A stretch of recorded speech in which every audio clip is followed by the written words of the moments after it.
Oi, tia. Oi, tia. Tia tá multada. Cadê Bianca?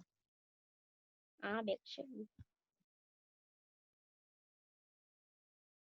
Tia, a senhora tá multada. Tia, o microfone da senhora tá desligado. Oi, meus amores. Eu falando aqui que nem uma louca. Agora. Eu falando que nem uma doida. Boa tarde para todos e todas. Boa tarde, tia. Hoje nós vamos falar sobre 5 órgãos do sentido. Então, nós estamos no capítulo 13 do nosso livro, página 218. Quem quiser pegar aí o livro, abrir, tá? Mas eu vou compartilhar a tela aqui para vocês verem.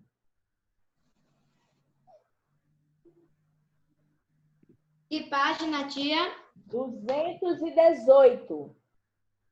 218. Já tá quase. Falta poucas páginas para o livro acabar. Pois é, vou ter que diminuir o ritmo aqui, senão a gente vai ficar um bom tempo sem ter o que fazer, né? É. Eu vou ter que intercalar, assim, aula com jogos, mas tudo relacionado ao que a gente já viu, os assuntos que nós já vimos, para ficar guardado na nossa cachola, para a gente não esquecer nunca mais. Ela faz quiz com a gente. Fazer o quê? Quiz. Você não sabe o que eu preparei hoje. Não vou nem falar para preparar surpresa. Segredo, quando terminar a aula, vocês vão ver, tá certo? O quê, tia? Quando 40 minutos de aula. ver. Meu áudio tá baixo, tá? Não, Não. tá normal, tia. Tá, ok. Então, bora lá, que eu vou já compartilhar a tela com vocês. Me digam aí se vocês estão vendo ou não, tá? Estou sim. Ah, ainda tá Também. iniciando. É. Ainda tá iniciando. Agora sim, eu tô vendo. Ok? Sistema sensorial A conexão com... com o mundo. Ah, Exatamente. Então, o capítulo de hoje nós vamos falar dos 5 órgãos do sentido. Pode parecer besteira, mas esses 5 órgãos dos sentidos aí apresentados nesse nosso slide, visão de amarelo, audição de laranja, olfato de vermelho, paladar de azul e o tato de verde. Vocês vão ver que no decorrer do nossa aula, eu também vou utilizar essas mesmas cores para estar falando de cada um dos órgãos do sentido separadamente, tá? Então, muitas vezes, a gente só sabe que a gente tem órgão do sentido quando a gente tem aula de ciências. Porque a gente usa sempre, já faz parte do nosso cotidiano, que a gente às vezes nem sabe, na verdade, como é que nós reagiríamos sem a presença desses 5 órgãos do sentido. Vocês já pararam para pensar como é que seria a vida de vocês sem a visão? Não. Mas só quando você fica de olho fechado, assim, em um local, sem saber que você está sem enxergar nada, já dá agonia. Já dá uma agonia, né? Imagina uma pessoa que já nasce cego. Ou então, ai, a meu Deus. pessoa que vai perdendo a visão gradativamente, né? O que é que acontece? Com a visão, a gente tem uma outra percepção de mundo. A visão, a gente vai ver mais tarde, que ela é importantíssima para nós seres humanos, mas é muito mais importante para os animais, tá? Não só a visão, mas todos os órgãos do sentido. A gente vai ver as funções desses órgãos do sentido em nós humanos e nós vamos fazer um comparativo desses órgãos dos sentidos com os animais. Então, começando.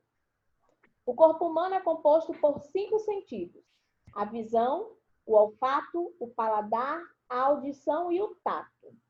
Eles fazem parte do que a gente chama de sistema sensorial, responsável por enviar as informações obtidas para o sistema nervoso central, que está lá na cabeça, que por sua vez vai analisar e processar a informação recebida. Então, como é que acontece? Eu estou aqui dando uma aula para vocês, daqui a pouco passa alguém aqui ó, com um perfume diferente. O que acontece? Quando a pessoa usa um perfume diferente, ou então um perfume diferente do que eu estou usando, as partículas de perfume, de odor, elas são levadas pelo ar até chegar no meu nariz e eu sentir aquele odor. Meu nariz manda a mensagem para o meu cérebro e meu cérebro vai decodificar, dizendo se eu conheço aquele perfume, ou alguém que usa, ou alguém que já usou aquele perfume, ou até mesmo para dizer se aquele odor que eu estou sentindo é bom ou ruim. Então, isso acontece, ó, frações de milésimos de segundo. A gente nem se dá tempo, tamanha rapidez do nosso sistema está interagindo com o nosso sistema nervoso, tá? Então, é muito rápido que essas informações, elas são captadas, enviadas, processadas no cérebro e a gente dá um estímulo. Gostei desse perfume. Então, vixe, que perfume horrível, que cheiro horrível, né? A gente dá logo esboça logo uma reação em relação àquele cheiro. Essas capacidades estão relacionadas com os órgãos ou parte do corpo humano que trabalham em conjunto com o sistema sensorial. Então, a visão, a gente tem um órgão da visão, os olhos. Ele é responsável por captar a imagem dos objetos para que essa imagem seja levada para o cérebro, decodificada e a gente saiba distinguir um objeto de outro, uma cor da outra, uma forma geométrica da outra, tá? Então, nós temos aí os olhos, que fazem parte da visão, o nariz, que faz parte do olfato, a boca, que faz parte do paladar, os ouvidos da audição e o tato, para nós sentirmos a textura, a temperatura de algum objeto, ok? E elas correspondem às percepções do homem no mundo. Então, o que acontece? Quando muda a temperatura, como é que a gente sabe que a temperatura esfriou e esquentou? Quais são os sinais que o corpo da gente dá? Quando um ambiente está mais quente, a gente começa a sentir nosso corpo quente, fica com calor, começa a suar. E quando a gente está em um ambiente mais frio, a gente começa a ficar com frio, todo encolhido. Pois é a mesma coisa. Isso é a resposta que esses nossos órgãos do sentido estão dando a esses estímulos externos, tá? Então, se nós não tivéssemos essa capacidade de interagir com esse ambiente externo, provavelmente a gente nem ia sentir a mudança de temperatura. Se está mais frio, se está mais quente. Mariana está pedindo para a senhora aceitar ela na live. Deixa eu ver aqui.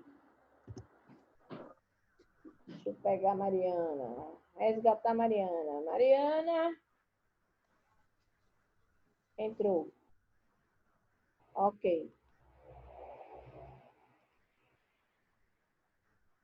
Então, bora lá. Dá continuidade. Eita, eu acho que eu vou ter... Será que Mariana consegue enxergar? Ou eu vou ter que voltar tudinho? Então, eu vou dar continuidade. Pergunta. Mariana? Oi, tia. Boa tarde, meu amor. Você está vendo aí a tela? Pronto, ótimo. Então, hoje a gente está falando sobre os 5 órgãos do sentido, tá? Pode pegar o seu livro de ciências e abrir aí na página 218 para acompanhar. Então, só para dar continuidade. Então, são realizadas por meio de processo de tradução, análise e processamento das informações sensoriais, o que muitas vezes determinou a sobrevivência dos seres humanos, bem como a dos animais no planeta Terra. É o que eu disse para vocês lá no início. Esses órgãos sensoriais, eles estão presentes não só em nós humanos, mas também nos animais. E eu vou fazer sempre uma comparação dos nossos órgãos dos sentidos com os animais, como é que eles trabalham lá nos animais. Receptores sensoriais. Então, esses receptores, eles captam os estímulos e transformam em impulsos nervosos. Foi o que eu estava dizendo para vocês do cheiro, né? As partículas de cheiro ou de odor, elas são carregadas pelo ar. Quando chega no nosso nariz, que é o órgão responsável pelo olfato, vai haver os receptores, que são células que vão capturar esse odor, para que esse odor seja transmitido através da corrente elétrica, das transmissões nervosas, impulsos nervosos, para que cheguem no cérebro, para que o cérebro comece a captar esse estímulo e a decodificar, a dizer se é um odor agradável ou desagradável. Então, esses são interpretados em centros específicos do sistema nervoso, que produzirá respostas adequadas àquele estímulo. Quando o cheiro é bom, eu vou ficar com um sorriso no rosto, e quando o cheiro não é agradável, eu vou esboçar uma reação de que não gostei daquele cheiro. Então, esses receptores estão localizados nos órgãos chamados órgãos do sentido. Então, os receptores sensoriais, eles são classificados de acordo com o estímulo que eles são capazes de receber. Então, nós temos os 4 principais aqui. Nós temos os quimiorreceptores, que são receptores capazes de perceber estímulos químicos. Que estímulos químicos são esses? O odor de um perfume, porque tem uma química ali, várias essências, vários aromas para transformar em um único aroma, que é o cheiro do perfume. Vários sabores, quando a gente está se alimentando ali, eu tenho o sabor do macarrão, tenho o sabor do feijão, tenho o sabor da carne, do arroz. Então, isso daí tudo são percebidos pelos quimiorreceptores. Fotorreceptores, já está dizendo, foto vem de luz. Então, são os receptores capazes de perceber os estímulos luminosos. Então, se eu estou num ambiente mais claro ou num ambiente mais escuro, quem vai determinar a quantidade de luz que meu cérebro, que meu olho está recebendo e que meu cérebro vai decodificar são os fotorreceptores. Os mecanorreceptores são os receptores capazes de receber estímulos mecânicos, como um toque, uma pressão, ou seja, uma pessoa me dá um abraço mais apertado, eu sinto a força daquele abraço, um beliscão. Então, tudo isso são recebidos pelos mecanorreceptores. E os fonorreceptores, que são receptores capazes de perceber estímulos sonoros.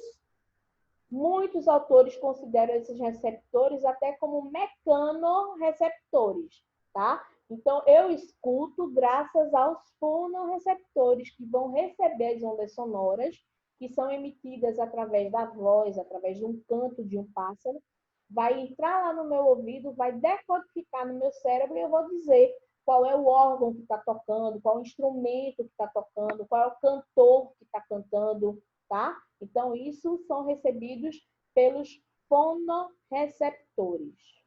Alguma dúvida? Não. Então, vamos lá. Visão. Primeiro órgão que a gente vai falar. Está relacionado à captação de luz e à formação de imagens. Deixa eu perguntar uma coisa para vocês. Será que todos os animais do planeta enxergam do mesmo jeito que a gente? Não. O que é que vocês acham? O que é que vocês sugerem aí? Qual é a opinião de vocês? Eu já ouvi falarem que a visão dos animais é preto e branco, diferente da nossa, que é colorida. Certo. E também tem animais que têm o que a gente chama de olhos múltiplos. Eles têm mais de um olho. E muitas vezes a imagem formada por esse olho é dividida. Sabe o que é um mosaico? Que é uma imagem que é toda divididinha. Então, no olho de alguns animais, essa imagem ela é formada em mosaico. Cada olho capta apenas uma parte da figura. E quando esses olhos focam num determinado objeto, aí é que mostra a totalidade do objeto. É assim nos olhos da aranha. São olhos chamados olhos compostos, tá? Então, cada olhinho ali capta uma parte da imagem e todos juntos é que formam a imagem total. A mesma coisa, gente, a gente vai ver em relação à independência dos olhos. Os nossos olhos só conseguem visualizar ou focar num único objeto. Apesar de que eu estou olhando aqui para a câmera do meu computador, mas eu estou vendo tudo que está aqui ao redor. Mas eu não consigo olhar independente. Meu olho direito não gira aqui, ó, para o lado direito ou para o lado esquerdo. Para ele mover, eu vou ter que movimentar o lado esquerdo. Diferente, muitas vezes, dos camaleões, que um olho está voltado para frente, o outro vai aqui para trás, vai ali, não sei para onde, né? Eles têm essa Por mobilidade. que, tia? A gente não pode colocar um olho para um lado e outro para o outro. Porque nós temos músculos que terminam prendendo o nosso olho dentro da órbita, que é essa cavidade aqui, ó, óssea, que permite alguns movimentos. Não permite que o olho fique solto aqui dentro dessa cavidade óssea, não. Imagina, quando fosse espirrar, tchim, cada vez que espirrasse, o olho caia no chão. Aí, opa, limpava o olho assim e botava de novo dentro do lugar. Já imaginou? E o olho pode sair? Bem, o olho só pode sair se houver uma ruptura dessa musculatura, que essa musculatura puxa o olho, segura o olho dentro dessa órbita aqui, dentro dessa partezinha de osso.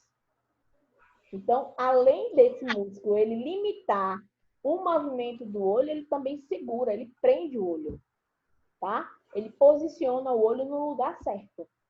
Então, é graças a isso que os olhos da gente não são móveis e não se movimentam de maneira independente.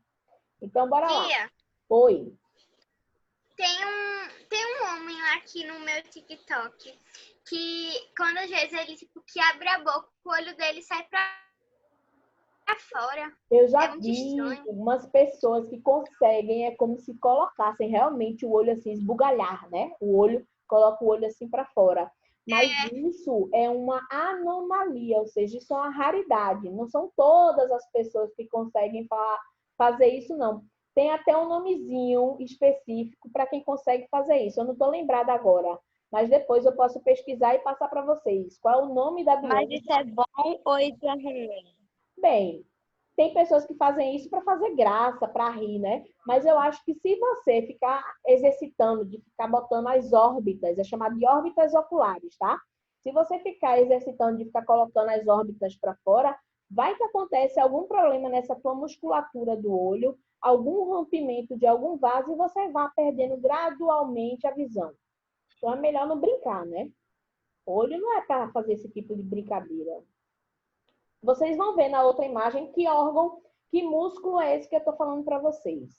Então, tem aí ó, os receptores sensoriais dos olhos, da visão, estão localizados nos olhos, mais precisamente na retina.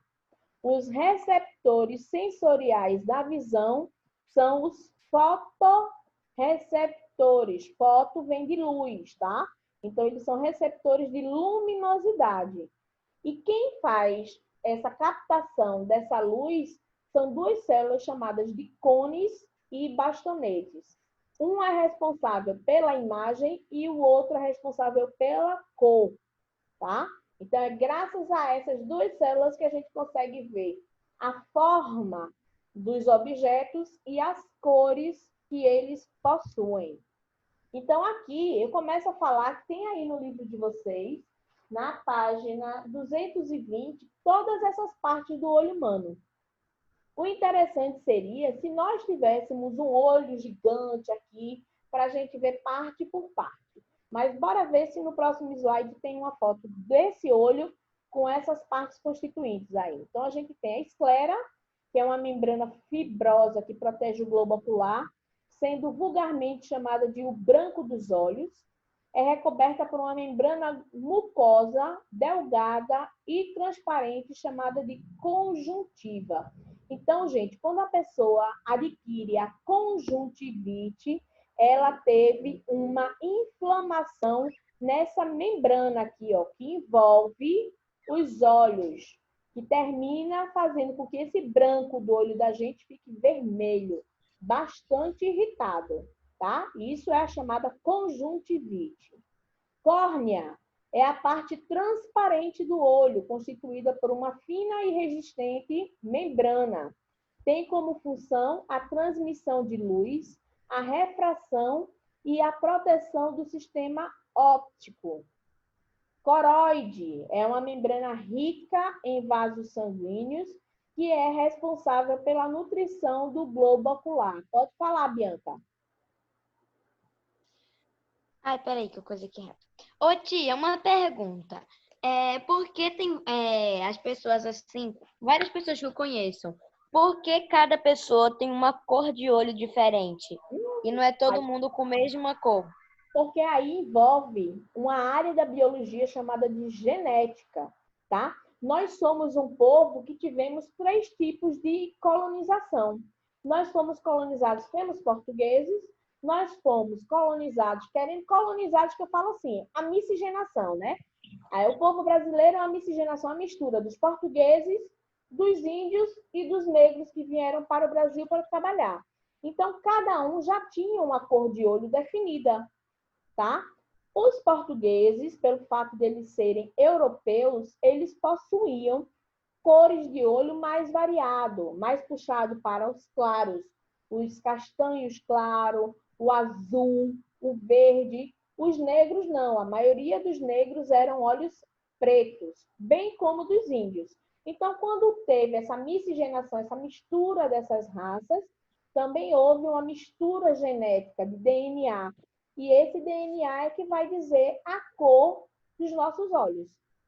Então, muitas vezes, você não tem um pai nem tem uma mãe de olho verde.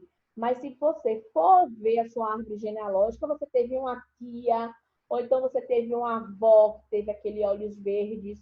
Então, isso é genético, é transmitido de pai para filho. É uma herança genética, tá bom?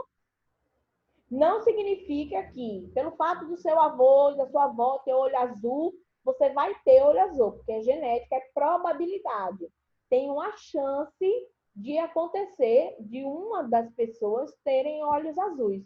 Ou não tem ninguém de olho azul. Castanho escuro. Pronto. Na certa deve ter alguém da sua família que também tem essa mesma cor de olho. Tá? Então é transmitido, é herdado de pai para filho. Coroide, a membrana rica em vasos sanguíneos, que é responsável pela nutrição do globo ocular.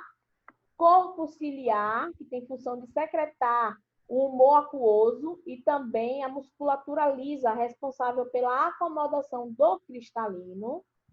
A íris, que é um disco diversamente colorido, é a íris que muda de cor, que a gente tem as cores mais variadas, azul, um azul piscina, às vezes um azul mais clarinho ainda, um azul esverdeado, um verde azulado. Então, é a íris que é essa parte colorida, tá? Que controla a entrada e a saída de luz no olho. A retina é a parte mais interna e importante do olho. A retina possui milhões de fotorreceptores que enviam sinais para o nervo óptico, que ela envia até o cérebro, e no cérebro essa imagem ela é processada. O cristalino ou lente, que é um disco transparente localizado atrás da íris, e tem função de realizar acomodação visual, pois pode alterar a sua forma para garantir a focalização da imagem. Vocês que são jovens e adoram tirar selfie, quando vocês usam a lente do celular de vocês para tirar foto, às vezes ela não demora um pouquinho, porque a foto, a própria lente do celular, ela está fazendo um zoom, ou está ajustando o foco para a foto não ficar distorcida. O olho da gente faz mais ou menos essa mesma coisa. A gente, às vezes, olha para uma imagem, não consegue enxergar direito, a gente foca naquela imagem e a imagem se forma melhor no nosso olho. E a gente consegue interpretar que imagem, que objeto é esse que a gente está visualizando. Humor aquoso é um líquido transparente localizado entre a córnea e o cristalino, que tem a função de nutrir as estruturas e regular a pressão interna do olho. Então, quando a gente está com o olho que está com muita pressão, a gente sente os tremores aqui na parte superior da pálpebra. Então, isso indica que o olho da gente está sofrendo uma pressão muito grande. E o que é que a gente tem que fazer? Diminuir a quantidade de sal na nossa alimentação, tá certo? Muitas vezes fazer até uma consulta ao oftalmologista para ele saber qual é o motivo dessa pressão intraocular estar acontecendo. Às vezes você tem que precisa usar óculos. Então, vai no oftalmo ou no oculista e ele faz os exames necessários para saber por que essa pressão ocular está sendo tão grande, e caso haja necessidade de usar óculos, ele já faz a receita lá, tá? E o humor vítreo, que é um líquido que ocupa o espaço entre o cristalino e a retina. Então, aqui tem a foto. Então, aqui nós temos o corpo ciliar, a córnea, a íris, o cristalino, corpo ciliar na parte superior e no inferior, tá? A esclerótica, ó, o nervo óptico. Então, a imagem, ela se forma aqui, ó, nessa parte de dentro do nosso olho, na retina, E aí essa imagem, ela é enviada através do nervo óptico até o cérebro e o cérebro vai decodificar. Opa, que imagem é essa que ela está vendo? É de um caderno, é de uma escova, é de um lápis, tá? Então, através desse objeto que eu estou visualizando, o meu cérebro vai interpretar essa mensagem que ela está recebendo e vai dizer que objeto é esse que meu olho está focalizando. Dúvidas em Tia, relação aos olhos? a parte do olho que enxerga é a bolinha preta, né? Aí é que a gente chama de íris, ou também a córnea, ela protege, é uma membrana que protege, mas é a íris que faz com que essa imagem entre juntamente com a retina, que permite que a luminosidade entre e controla essa luminosidade. O objeto... E essa parte branca do olho serve para quê? Bem, ela serve para acomodar as outras que estão na frente dela. Tá vendo que ela está aqui, ó? Ela é um filtro. Ela faz com que essa imagem passe, filtra essa imagem, e a imagem ela é invertida, formada de forma invertida dentro do nosso olho. E quando essa imagem chega no nosso cérebro, a gente já coloca a imagem no local certo, no sentido certo. Porque as Então, tia, é por isso que a gente não consegue olhar fixamente para o sol, né? Exatamente, porque a Para a luz do sol. intensidade luminosa do sol é muito grande. Então, a tendência é, quando a gente está num lugar muito claro, a gente diminui, a gente contrai a nossa pupila, a gente fecha essa entrada dessa pupila para diminuir a quantidade de luz que vai entrar. Então, a gente não consegue olhar diretamente, a não ser que a gente esteja com auxílio de um óculos, ou então, às vezes, até de uma radiografia, para conseguir olhar diretamente para o sol, porque a intensidade luminosa é muito grande e termina nos deixando desconfortáveis para olhar, ok? Problemas oculares. A gente sabe que a gente pode ter vários problemas na vista, né? Alergia, astigmatismo, catarata, conjuntivite, estrabismo, hipermetropia, miopia. Algumas dessas doenças ou desses problemas oculares, nós podemos utilizar o óculos para resolver, tá? Ou então, às vezes, até fazer uma cirurgia que resolve. Mas essa parte de lente, a gente vai falar depois com mais propriedade, porque eu preciso falar com vocês de lente convergente e divergente, tá? Nesse exato momento, a gente só quer saber agora da visão. As lentes a gente vai trabalhar um pouquinho mais lá para frente, tá bom? Olfato, segundo órgão do sentido, responsável por captar o odor das partículas químicas que estão presentes no ar. Os receptores sensoriais relacionados a esse sentido estão localizados no epitélio olfatório, que está localizado no alto, na cavidade nasal, mas na parte mais de cima. Eu vou mostrar para vocês. E são os quimiorreceptores que vão captar essas partículas de odor, tá? O olfato é capaz de identificar apenas um odor por vez, mesmo que esse seja uma combinação de vários odores. É o que eu digo, para fazer um perfume, a perfumista pega lá um extrato de uma flor de lavanda, outra flor de jasmim, outra flor de não sei o quê, mas você não consegue ir numa loja de perfumes e sentir vários cheiros de perfume ao mesmo tempo. Você só consegue definir um. Daqui a pouco você não sabe mais qual foi o cheiro que você gostou, qual foi o perfume que você cheirou e o odor foi mais agradável, porque é uma confusão nessa percepção odorífera. A gente não consegue distinguir qual é o odor mais agradável para a gente, tá? Então, tem que ser um cheiro por vez. E a anosmia é o nome de uma doença onde ocorre a perda ou, muitas vezes, só uma parte desse epitélio que é responsável pela captação dos odores fica danificada. Então, tem pessoas agora que estão com a Covid-19 e estão perdendo o olfato. Então, eles estão adquirindo essa doença aí, ó, a anosmia, tá? A incapacidade de sentir cheiros. Então, aqui está mostrando, nesse desenho, como é que funciona o olfato. Ai, meu Deus, já vai acabar, não acredito. Então, tá aqui, ó, o bulbo olfativo, com essas células que vão captar o odor entra na cavidade nasal, é captado o cheiro, ó, as partículas de odor são captadas aqui por essa célula nervosa, que é enviada para o cérebro. Porém, quando nós estamos gripados, nós temos uma camada de muco, o muco que a gente chama de catarro, de melequinha, que impede que haja uma captação desses odores. Então, é muito comum, quando a gente está gripado, a gente não sentir o cheiro da comida e ficar sem vontade de comer, porque a gente vai ver que o olfato e o paladar, eles estão ligados, tá?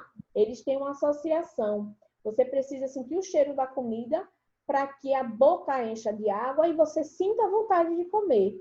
Mas se eu não estou conseguindo sentir o cheiro da comida porque eu estou gripada, então provavelmente eu também não vou querer comer, tá? Audição. Sentido relacionado à captação e percepção das ondas sonoras. Além de perceber os sons, eles também nos dão informações sobre posição dos nossos corpos, sendo parcialmente responsáveis pelo equilíbrio. Nós temos uma parte no nosso ouvido, na nossa orelha, chamada de labirinto. Então, esse labirinto é que faz com que a gente tenha essa postura ereta e que a gente saiba a nossa posição. Como assim, professor? Eu sei que lado é o direito, que lado é o esquerdo, onde é a frente, onde é atrás. E quando a pessoa tem esse labirinto inflamado, é chamado de labirintite. Ela sente que tudo está rodando ao redor dela e que ela vai cair. Então, esse labirinto, ele fica dentro da nossa orelha e ele também é responsável pelo nosso equilíbrio, tá? É por isso que está dizendo que ele não é só responsável pela captação de som, mas pelo nosso equilíbrio. Os receptores sensoriais desse sentido estão localizados em uma região da orelha denominada de cóclea. Esses receptores são do tipo mecanorreceptores. O sistema auditivo humano é dividido em 3 partes. Orelha externa, que é essa parte daqui que a gente vê. A orelha média, que fica no meio da orelha.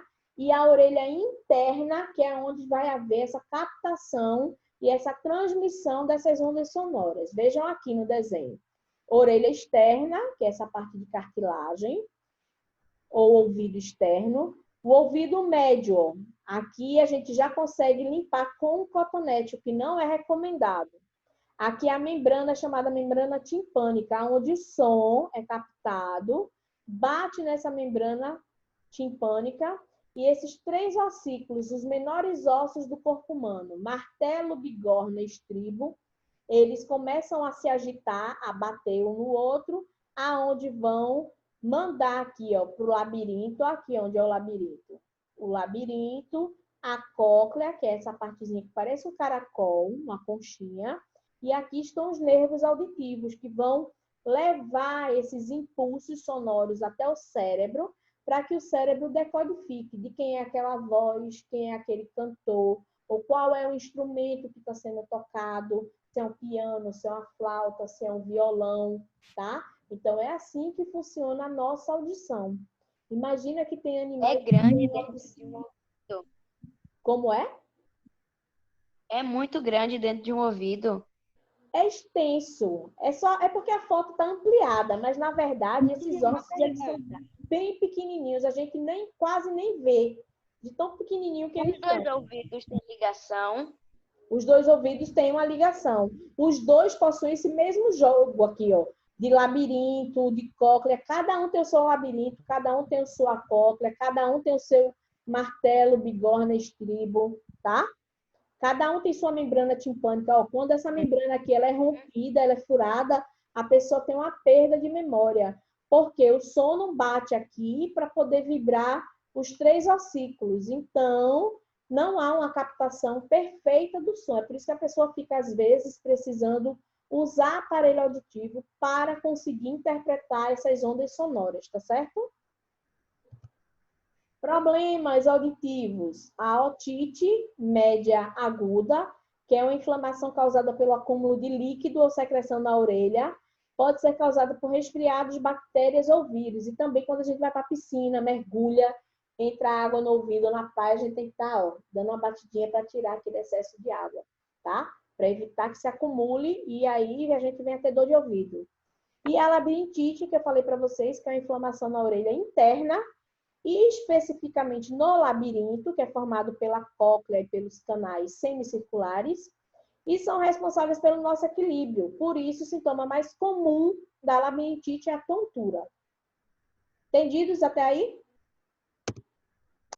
Paladar. Sim. Sentido relacionado com a percepção dos sabores dos alimentos. Então, os receptores responsáveis por esse sentido estão presentes numa estrutura chamada papilas gustativas, que está distribuída em toda a região da língua, do palato, da faringe, da epiglote e da laringe. Palato é a parte do céu da boca, tá? Isso é chamado de palato. Faringe e a laringe fazem parte tanto do sistema respiratório quanto do digestório. E a epiglote é uma membraninha, um órgão que abre e fecha para a gente respirar. É por isso que quando a gente come e respira ao mesmo tempo, a gente se engasga, porque a epiglote não fechou. Então, nesses órgãos todos, a gente tem as papilas gustativas, que são os órgãos que vão sentir o sabor do alimento. Os receptores sensoriais, assim como as do olfato, são os quimiorreceptores. Então, quimiorreceptores são responsáveis para a percepção dos sabores no paladar e a percepção do som, tá? Desculpa, do som não, do cheiro no olfato, dos cheiros. É por isso que olfato e paladar têm uma ligação. Paladar e olfato trabalham juntos na percepção dos sabores. Olha aqui como é que tá a nossa língua e como essas papilas gustativas elas estão distribuídas. Na verdade, essas papilas elas estão em toda a extensão da língua, mas elas estão em maior quantidade nessas regiões. Então, para a gente distinguir o doce, é mais na pontinha da língua. O azedo já é na parte mais lateral da língua. O salgado também é na pontinha, mas a área é mais extensa. O amargo é lá no fundinho da língua. E o umami, que é um novo sabor que a gente está descobrindo agora, que é uma mistura de doce, cítrico, salgado, azedo, tá? Ele está em toda a extensão da nossa língua, ok? Por isso que é Que importante... tipo de comida é essa, tia? Umami. Sabe aquela comida que você come que você sente uma dorzinha bem aqui? Ou você nunca comeu? Sente dor? Ah, a gente sente uma dorzinha bem aqui, ó. Bem aqui atrás, bem pertinho da orelha. É uma comida que ela nem é azeda, nem é salgada, nem é amarga, nem doce. Ela é uma mistura de todos eles. Todos esses sabores. Tá? Então, ela desperta essa sensação de uma dorzinha. Acabei de comer e senti uma dorzinha bem aqui atrás. Então, esse sabor é o sabor umami. É uma mistura desses sabores. Então, o que eu estava dizendo? É muito importante a gente, quando escovar os dentes, escovar a língua, porque as papilas, elas têm umas reentrâncias. Então, nessas reentrâncias, pode ficar resto de comida, o que pode se acumular e causar um mau hálito, tá? Então, escova os dentes e escova a língua também. Tato. Sentido, órgão de sentido responsável por permitir a percepção, as texturas, dor, temperatura e pressão. Os receptores relacionados a esse sentido são do tipo mecanorreceptores e estão presentes em toda a pele. Então, como o corpo todo é coberto de pele, a gente tem um tato em todo o nosso corpo. Existem diferentes receptores, cada um relacionado a um tipo de estímulo tátil diferente. Então, eu vou passar para cá. Ó. Receptor de Krause, ele é responsável pelo frio, Ruffini, pelo calor, Vater-Patini, pressão, aquele de beliscão que eu falei para vocês. Os receptores de Messner, tato. Terminações nervosas livres é o de dor. E os discos de Merkel, tato e pressão. Então, cada um desses receptores, eles têm o seu papel. Então, o que é que acontece? Tem pessoas que têm mais sensibilidades do que outra. Tem uma pessoa que sente mais cosquinha do que outra. Tem uma pessoa que você vai falar no ouvido, ela se arrepia, já outras que não sentem nada. Então, isso significa que